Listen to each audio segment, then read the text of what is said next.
ஒரு 84 வயசு முதியவர் இந்தியா வந்து வெளிநாட்டினவர்கிட்ட தாஜ்மஹால் விற்பனைக்கு இருக்கு வாங்கிக்கிறீங்களா, செங்கோட்டை விற்பனைக்கு இருக்கு, ராஜ்பவன் விற்பனைக்கு இருக்கு, பாராளுமன்ற கட்டிடம் உள்ள இருக்கக்கூடிய எம்பிக்களோட விற்பனைக்கு இருக்கு, ஒவ்வொன்றும் பாத்தீங்கன்னா இவ்வளவு கோடி அப்படின்னு பேரம் பேசி அவங்க கிட்ட போலியான ஆவணங்களை கொடுத்து மோசடி செஞ்சிருக்காரு அப்படின்னு சொன்னா உங்களால நம்ப முடியுதா?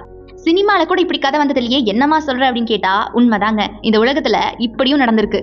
1912 பீகார் சிவான் மாவட்டம் பங்காரா அப்படிங்கிற பகுதியில் இருக்கக்கூடிய ஒரு தம்பதிக்கு ஆண் குழந்தை ஒன்று பிறக்குது.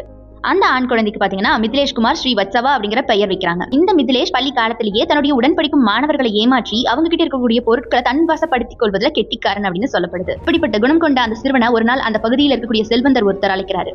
அவசரமா ஒரு டிடி வங்கியில செலுத்தணும், அதனால நீ பள்ளிக்கு செல்லக்கூடிய வழியில இந்த வங்கியில இருக்கக்கூடிய காசாளர் கிட்ட கொடுத்துட்டு போயிரியா அப்படின்னு கேட்கிறாரு. மிதிலேஷும் சரி அப்படின்னு சொல்லிட்டு அதை வாங்கிட்டு போறாரு. இப்போ வங்கி பற்றியும் காசோலை பற்றியும் டிடி பற்றியும் தெரிஞ்சுக்கிட்டு அவன் கிட்ட பாத்தீங்கன்னா டிடி கொடுத்த நபரின் கையெழுத்தை போல ஒரு கையெழுத்தை போட கத்துக்கிறான்.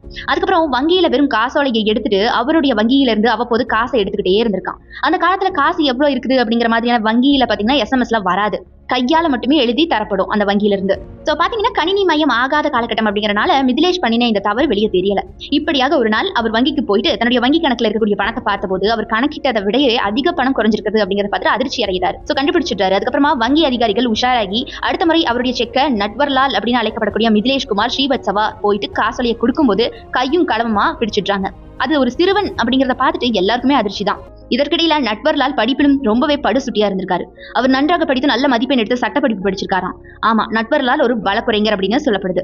சோ சும்மாவே நட்வர்லாலுக்கு நிறையவே கிரிமினல் மூளை இருக்கு. யார் எப்படி ஏமாத்தலாம், எப்படி பல கோணங்கள் அவங்களை ஏமாத்தலாம்னு யோசிச்சுட்டு இருப்பாரு. இப்போ சட்டம் வேற படிச்சுட்டாரு. அப்படி என்ன யோசிக்கிறாரு அப்படின்னு தெரியவா வேணும். அதுக்கப்புறமா மிகப்பெரிய சம்பவமாக ரயில்வே காவல்துறை போட வேடமிட்டு ரயில்வே நிலையத்திற்கு சென்று அங்க இருக்கக்கூடிய பொட்டலம் அதிகாரியை மிரட்டுறாரு. அடுத்ததாக சிட்டிசன் படத்துல வர மாதிரி அஜித் கெட்டப் மாற்றுவாரே அதே மாதிரி கெட்டப் மாத்தி திருட தொடங்கி இருக்காரு. அவர் பெரிய பெரிய கடைகளுக்கு போயிட்டு என்ன பண்ணிருக்காருன்னா தான் பெரிய அரசியல்வாதி அண்ட் பணக்காரரின் பிஏ அப்படின்னு சொல்லிட்டு தன்னுடைய முதலாளிக்கு குறிப்பிட்ட அளவிலான பொருட்கள் வேணும் அப்படின்னும் அதை செக்காக கொடுத்து வாங்கிக்குவாரு அப்படின்னு சொல்லிட்டு பொருட்களை வாங்கிட்டு அங்கிருந்து தப்பிச்சு ஓடிடுவாராம்.